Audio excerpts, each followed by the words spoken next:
Ma Bible au quotidien, le verset du jour. Apocalypse chapitre 21, le verset 6, je cite. Et il me dit, c'est fait. Je suis l'alpha et l'oméga, le commencement et la fin. À celui qui a soif, je donnerai de la source de l'eau de la vie gratuitement. Fin de citation, glorifions le Seigneur. Bien-aimés dans le Seigneur, le verset du jour est une déclaration divine de l'accomplissement total du plan de Dieu pour notre humanité. Pour vous présenter le contexte du verset, l'apôtre Paul a reçu une vision glorieuse de la Nouvelle Jérusalem où Dieu établit un ciel nouveau et une terre nouvelle. L'apôtre décrit la Nouvelle Jérusalem, une cité parfaite où Dieu demeure avec son peuple, effaçant toute souffrance, douleur et mort. Dans notre verset, ça commence par « c'est fait ». C'est comme la parole de Christ sur la croix, tout est accompli. Ici, cette parole annonce la consommation du plan de Dieu. Tout ce qu'il avait promis s'est absolument réalisé. C'est donc une exhortation à nous à garder notre foi, même lorsque, pour l'instant, nous ne comprenons pas encore le cheminement de nos épreuves.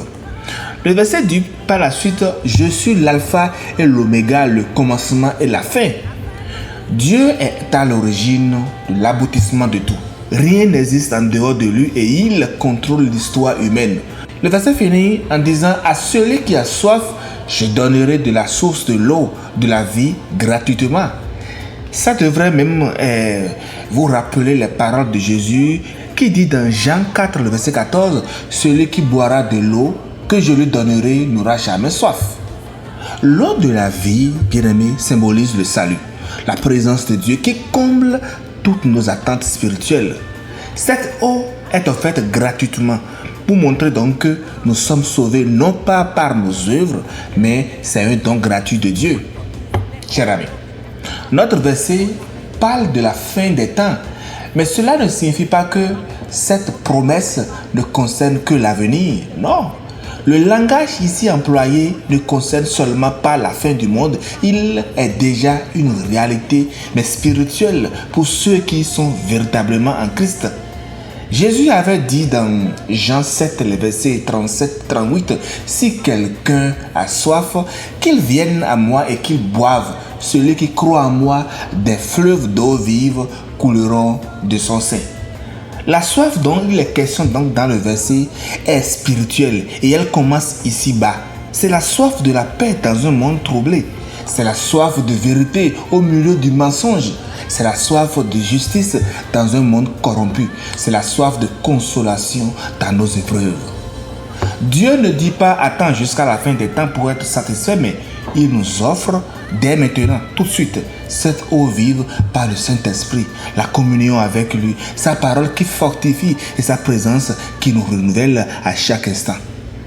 Mais tu te demandes que tout ça est abstrait. Mais comment ce verset peut-il vraiment être utile si mes besoins ici-bas sont immenses et on me promet quelque chose dans le futur? Laisse-moi te dire que Dieu satisfait déjà ta soif intérieure. Ce que nous cherchons désespérément dans le monde, reconnaissance, richesse, sécurité, je ne sais pas, ne remplit jamais nos âmes, mais Dieu seul le remplit. Pas parce que nous n'avons pas besoin de ces choses, mais c'est la source de Dieu qui donne ce dont nous avons besoin véritablement et cela est éternel avec nous.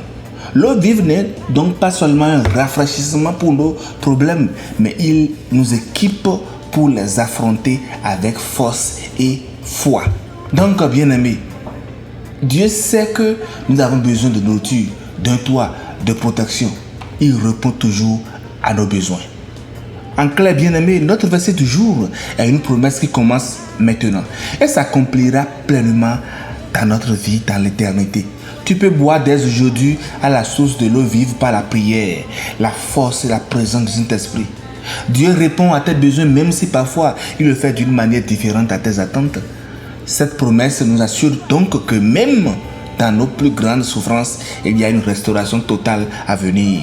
Alors, aujourd'hui, bois de cette eau, viens à Jésus avec ta soif et laisse-le remplir ton cœur de sa paix et de son amour. À demain pour une nouvelle méditation. Alléluia chez vous.